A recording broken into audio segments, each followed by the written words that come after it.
Today I'm going to show y'all the difference between the V-notch and the round bead, because you know I get hundreds of comments on the internet saying I'm doing it wrong and basically all safe light employees. So I'm going to show you so you can figure out who you want to go to yourself. Either you can go to corporate or you can go to all the independent Autoglass guys that you can call either Yelp or Google.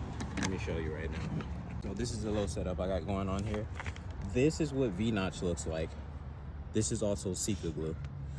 And this is a factory BMW window glue, Sika. This is why they fly out at the track. Look at that.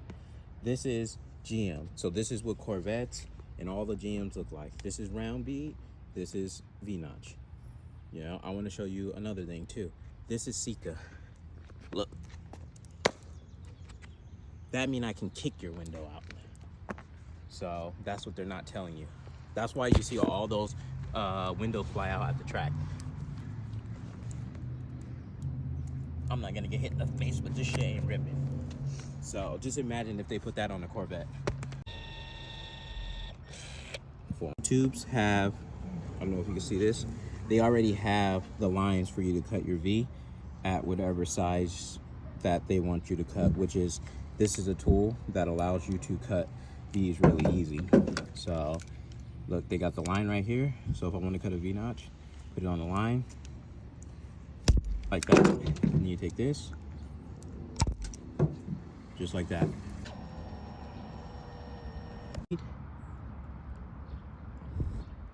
And this is V-notch. Now, what do you think is going to stick better? So most people are using Sika with this small amount of glue to save money because the glue's cheaper. And obviously, if you're running this, let me tell you something. I ran this during COVID because they didn't even have the glue I use. And this stuff slowly comes loose the older it gets, no matter what car you have. If you put this on, it's coming loose at some point. This is why you see BMW windows fly out constantly at ABS.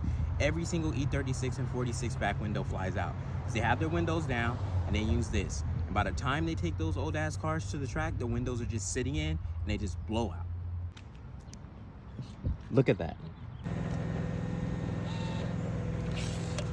All right, that's a perfect one. I don't want to go down lower than the phone. See that?